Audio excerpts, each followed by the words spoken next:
It's time, Cougar Nation. Cougar Tracks. The best season analysis with BYU insider Mitch Harper on KSL NewsRadio and on video every day on the YouTube page for KSL Sports. Welcome into Cougar Tracks here on the KSL Sports YouTube and KSL NewsRadio, your legacy home of the Cougars. I am your BYU insider, Mitch Harper, on this Thursday edition of the program as we count down the days until BYU versus Texas Tech, a top 10 clash in the Big 12 with college football playoff implications. And our top story of the day, who's in, who's out. Let's go over it right now here on Cougar Tracks. The top story of the day. The biggest story in the world of BYU sports right here on Cougar Tracks. It's a question everyone's asking. Who's going to be playing in this game for BYU? And we have some answers as the first initial player availability report was released on Wednesday night at 8 p.m. Mountain Time, right after BYU football practice concluded a few hours after that. And the player availability report looks as such for BYU. Sione Moa, running back, cornerback Marcus McKenzie, and defensive tackle Anisi Purcell. All three of those guys are out. And Purcell is noteworthy. We knew that earlier in the week when he was removed from the depth chart. And that's noteworthy because he was a guy that had a sack in the Iowa State game, been playing some really good football. That's a noteworthy absence. In regards to running back LJ Martin, he is listed as probable. LJ is expected to be good to go for this game, which is huge for BYU, getting LJ Martin back into the backfield after suffering an injury in that Iowa State game. Now, Aaron Roderick noted this week they're not sure what percentage LJ is going to be playing at, but he is going to play. And I think it's important for LJ Martin to be playing for BYU because he's such a critical piece to this team, and he has the ability to carry BYU on his back. He's got that ability, and going up against one of the best rush defenses in college football, it's critical to have LJ Martin for BYU in this game. Other players on the availability report for BYU, Tommy Parasis is doubtful. He continues to deal with a foot injury, so the week one starting nickel, Tommy Parasis, he's doubtful for this game. Also probable, Raider Mooney, he's going to play. He's back into the lineup. Second unit, it's going to be Falatau Satuala and Tanner Wall as the starting safeties. And then Raider Mooney will back up Tanner Wall. And then wide receiver JoJo Phillips makes his return. And he's been practicing since about the Arizona week. So it's been a while now for JoJo, and it's been a slow build getting him back up to speed, but he's expected to go against Texas Tech, which is huge because I've said this all along throughout the throughout the season. JoJo, to me, looked like the guy that was the number one target for Bear Bachmeier in fall camp, and that reflected as such in the first couple games. Remember that Stanford game when he goes down, he had 8 targets. Bear was targeting him often in those games, and now JoJo returns to the lineup. I think that's a huge boost for BYU. On the Texas Tech side of things, nothing that's shocking. I think it's kind of expected what we saw from Texas Tech in this player availability report. The Red Raiders have defensive tackle Skylar Gill-Howard, who was their starting defensive tackle. He suffered an ankle injury back around the Kansas game, and he's been out since then. Also, Hunter Zambrano, a rotational right tackle. He's been out since non-conference play, so that's no surprise. Of note for Texas Tech was Amir Boyd, their starting cornerback last week against Kansas State. He's listed as questionable, so that might be one to monitor. He has 1 interception this season, 2 pass deflections. And then their quarterback, Baron Morton, remember if you go back to the Kansas game a few weeks back, he's re-injured a right knee, suffered a right knee injury, and that caused him to miss the Arizona State game.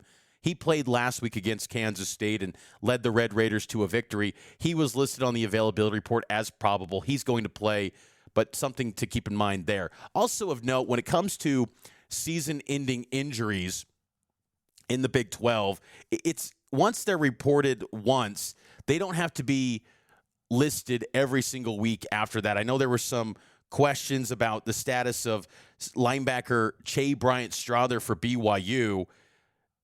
He no longer has to be on the availability report. He's got a season-ending injury, and he is expected to be back next season, 2026, for BYU football. Kalani talked about that last week. But, yeah, if a player is out for the season, the program makes an official report to the conference office, and that player will be marked out for at least one game and then will not appear on further player availability reports. That's from the Big 12 Conference. So something to keep in mind there when you're wondering, did this player go off the availability report? Is he coming back? Not necessarily there. That just means, he's probably done for the year. But of note, though, when it comes to these availability reports, BYU didn't have any linebackers appear on the availability report, and I think that's a good sign because Jack Kelly was banged up. Isaiah Glasker was banged up. Sialia Serra was banged up. Jay Hill said this group is pretty healthy. Well, I think they're healthier than they've been for the last 3 or 4 weeks, which is huge for us. I don't know that they're 100% full go, but I don't know that anybody at this stage of the season is 100%. So I would say better than they've been, but not like they were the first game of the season. That's big, though, because Sialia Serra, remember, he went out with what looked to be an arm injury against Iowa State. He's back into the lineup. Jack Kelly, dealing with that shoulder injury that he suffered against West Virginia. He didn't look to be anywhere close to 100%.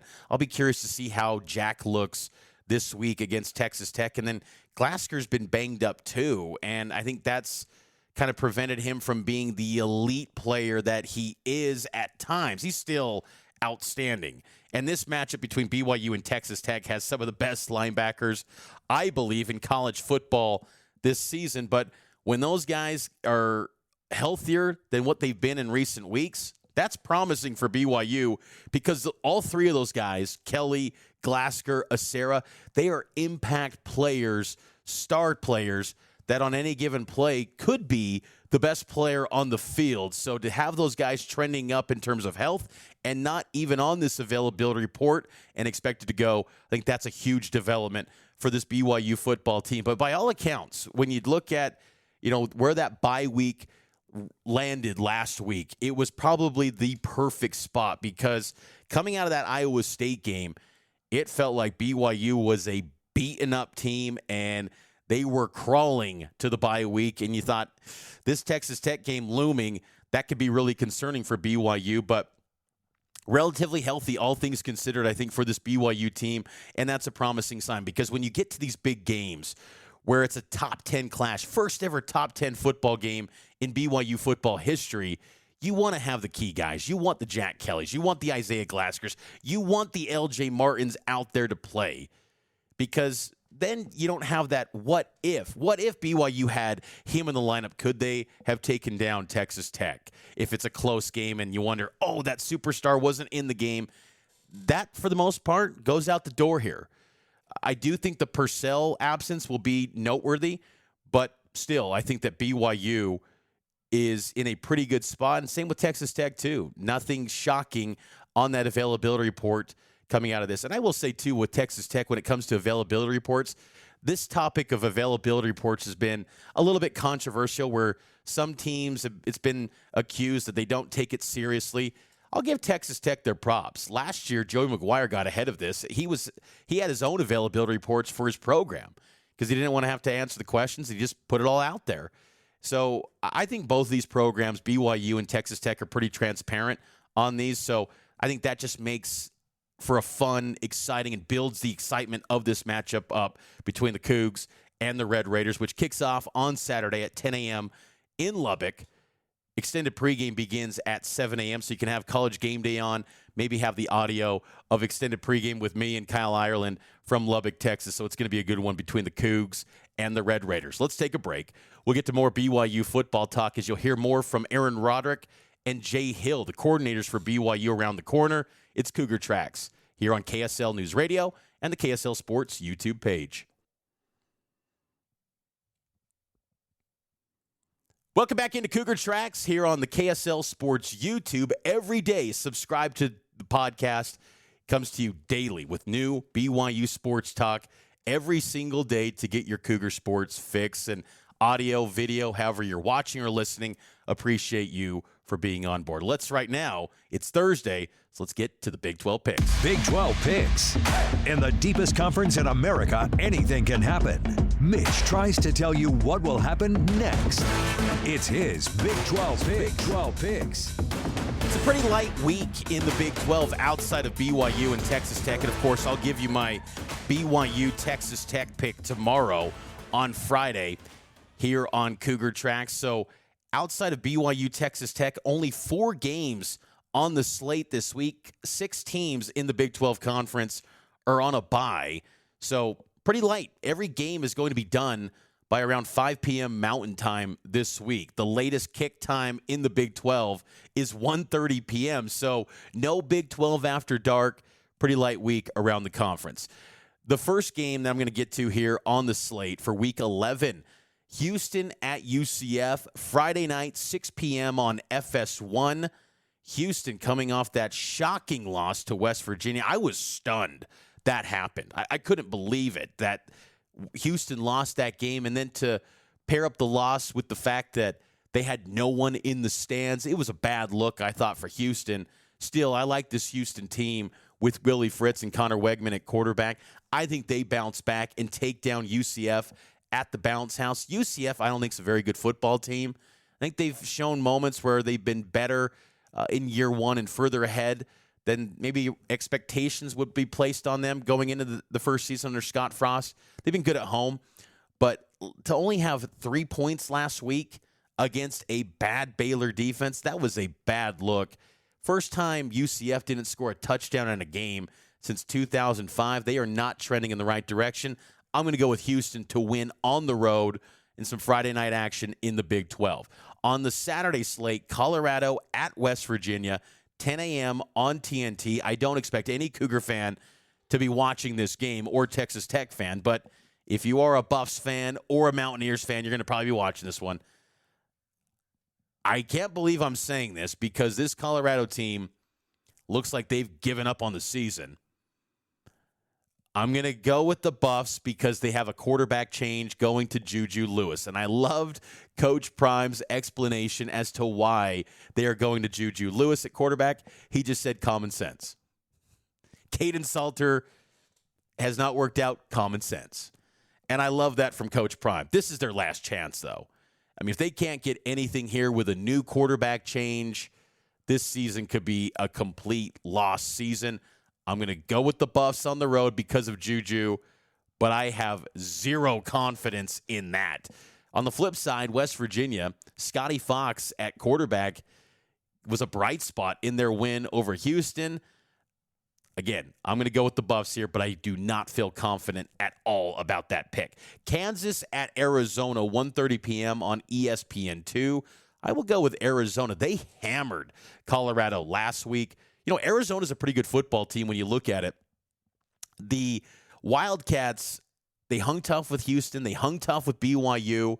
It's a pretty good football team under Brent Brennan in year 2. I think what you've seen from Arizona is that they've clearly made progress in year 2 because even though he only coached one season last year, Brent Brennan, I kind of wondered if he was going to be on the hot seat coming into this year.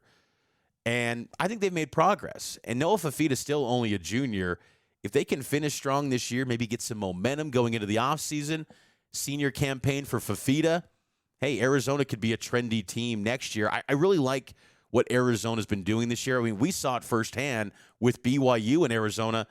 The Wildcats play some pretty good football, so I'm going to go with Arizona to win comfortably over a Kansas team that I just haven't been impressed with at all this season. They were kind of struggling last week against Oklahoma State. It was only 10-7 at the half until they pulled away, but I think Kansas is getting back to the bottom of the Big 12 like they typically were at for many years in this conference. And then the final game of the day, I think a lot of Cougar fans will have interest in this one. Iowa State at TCU. BYU will play TCU next week, 8:15 p.m. on ESPN, a late-night game in Provo. Iowa State looking to avoid a 5th consecutive loss. They cannot get right. They are on a 4-game skid. last game before another bye week, the third bye week for Iowa State this season. It's in Fort Worth. I'm going to go with TCU, and quietly, TCU's just 6-2, kind of hovering around, only 2 losses in Big 12 play, with a big game against BYU coming up. Maybe they could have some say in this Big 12 championship game race, depending on how things shake out. But I'm going to go with the Horned Frogs to get a win. And look, if they go 7-2, are they potentially knocking on the door of the college football playoff rankings? I think there's a case to be had. If you're a 7-2 power conference team, I think that's worthy of being in the top 25. So maybe could be another top 25 matchup next week in Provo. If TCU beats Iowa State, maybe BYU could be hosting another ranked squad next week out in Provo. But that's my picks for the Big 12. Again, it's a light schedule around the Big 12 conference. I'll have my BYU pick coming up tomorrow between the Cougs and the Red Raiders. Let's take our final timeout. On the other side, you'll hear from Aaron Roderick and Jay Hill on the program. Some interesting clips from the coordinators of BYU in preparation for this top 10 clash against Texas Tech. It's Cougar Tracks here on the KSL Sports YouTube page.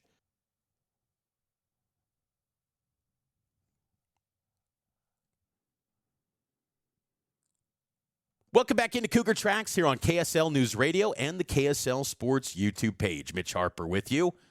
BYU and Texas Tech coverage begins on Saturday at 7 a.m.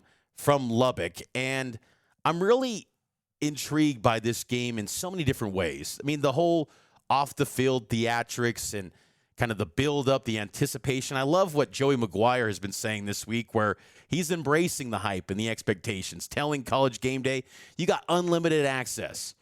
We're going to embrace it. You're going to be around the building. Just embrace it. I like that approach from Texas Tech because they're probably going to be loose. And I think for BYU, they're an underdog. They're going to be loose too. I think these are going to be two teams. They're going to play a really good brand of football in this game. That's what I hope for. I think when you get these big games, you want it to be a well-executed game. You don't want it to be sloppy. You don't want it to be tight. Teams are throwing picks, turnovers. You want this to be a really good football game. And I know you don't want to get caught up in the whole Big 12 conference pride thing, but this is a showcase opportunity for the Big 12. This is much bigger than Utah-Cincinnati was last week. This is an early morning kick.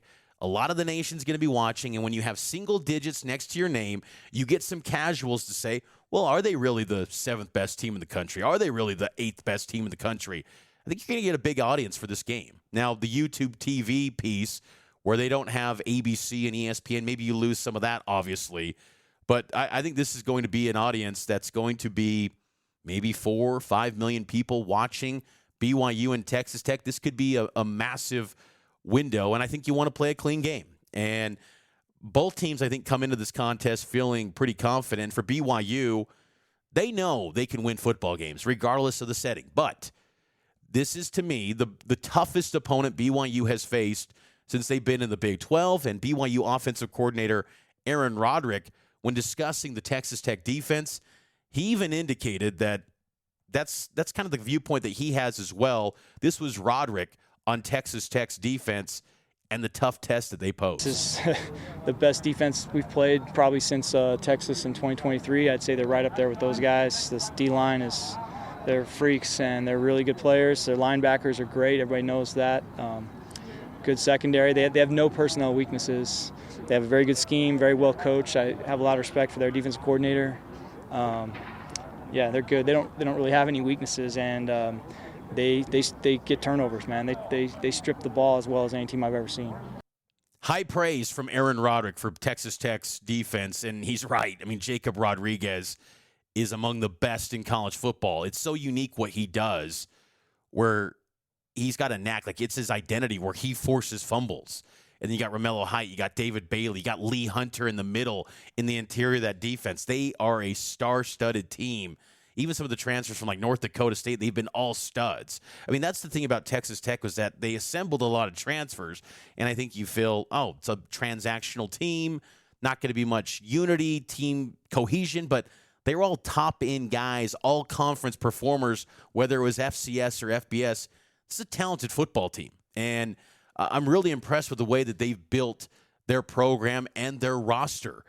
I think one of the things that's interesting, though, about Texas Tech is, does this stage feel too big for them. Whereas BYU, say what you will, BYU is used to this undefeated in November piece, big games, high stakes. Last year they were number 6 in the playoff, and they lost to Kansas, and that was the moment where maybe the stage was a little bit too big for them. Now I feel like BYU's kind of used to this. Now a freshman quarterback, he's not used to this in Bear Bachmeier, but even Aaron Roderick is pretty confident in his QB. And look, he acknowledges that Bear, it's going to be tough against Texas Tech, but he feels pretty good about his true freshman signal caller. Just the same. I mean, each week he improves a little bit, and that's what we're looking for. And as the challenges get more difficult, you need him to just keep finding incremental ways to get a little bit better each game.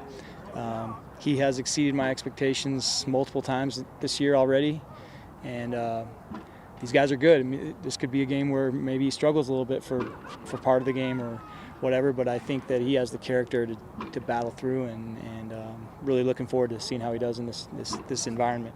I'm really curious to see if Bear can have the success running the football up the middle as he's been known to have success running this year. Because, again, the interior of Texas Tech's defensive line with a guy like Lee Hunter, they are excellent in stopping the run. They're the number 1 rush defense in college football for a reason because they do not let much go up the middle. And that's where Bear has feasted. You think back to that 22-yard touchdown run against Utah, which was iconic and one of the great plays, I think, in the history of the BYU-Utah rivalry.